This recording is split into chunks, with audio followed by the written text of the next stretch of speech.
Hello, EDLS 706 Goldsboro cohort, Dr. Palermo with your week 11 instructional video.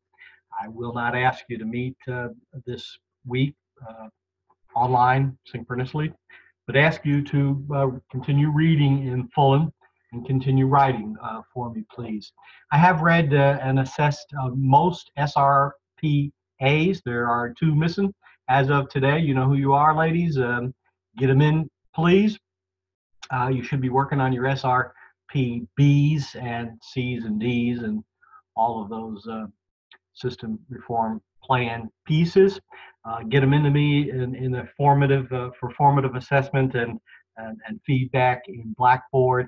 I see 2 revisions in there now, and I will be working on those this week and get you some feedback.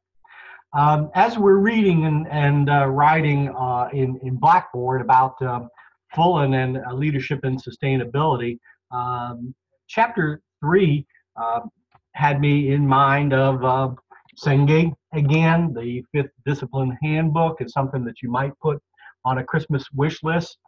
I have an old edition. I think I saw Wade with a newer edition. He's the guru as far as systems thinking, and lots of folks quote Senge, including that shadow of the Neanderthal that I shared with you, I think. Chapter 3 covers what not to do as far as leadership. It's chapters 3 and 4 for this week. The to-dos include building capacity by growing leaders, taking the long view. Hey, how often can we sustain change over time? Set up a district or system-wide strategic plan and then stick with it for 3 or 4 or 5 years that you know it'll take to really implement some changes. We, at least in Wake County, we turned over much too quickly for that. Changed principals, changed superintendents. Maybe this is the blessing of a small district where many of you have the opportunity to work. If folks get into key positions there, a principal, a superintendent, a district leader, and stay, I think you can start to get some of that long view and really implement effective change, start to reform things. So the long view, and again, many of you may be in better spots to take and to implement the long view.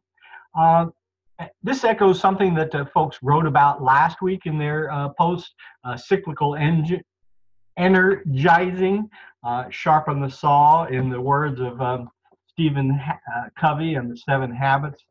He said, take time to charge your battery and sharpen the saw. What else did I hear that resonated with me from your post last week? Energy, not time. Empowering teacher leaders. I think Lowell said that. And students, empowering students to be self-monitoring, and Diane echoed Lowell on that one, I think. Anyway, I hope that you're enjoying this reading.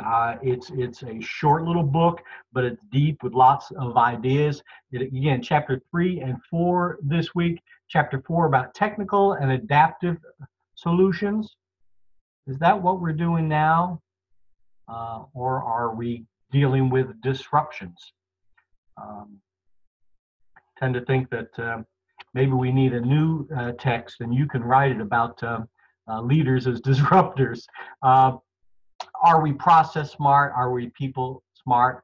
When you're looking for a topic to pick and write about this week, one question that I had came on page 37 in my text, chapter 3. This from Tom Brighouse.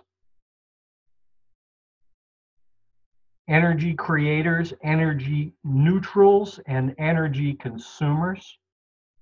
Do you agree with Mr. Brighouse and his summary about leaders and users? Do you agree about energy?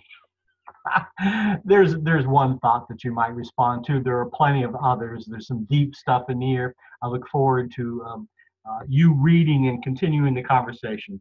Do please post something that's significant from chapters 3 and 4, and do please, for full credit, respond to another, and do it this week if you can, along with your other writing and stuff. Hope you had a wonderful Halloween. I will see you again next week. You write on and get me some papers if you haven't already. Oh, do go over to 705 if you haven't been there recently. We need to keep up with your seminar work as well. I haven't spent much time there, but the second of the 3 assignments, the Chapter 2 summaries, are due now if you have not already. Thank you, and I don't know if I pushed that one back, but it's about time to be getting in that second assignment so that you can keep up with writing your Chapter 2. Thanks. Have a great week.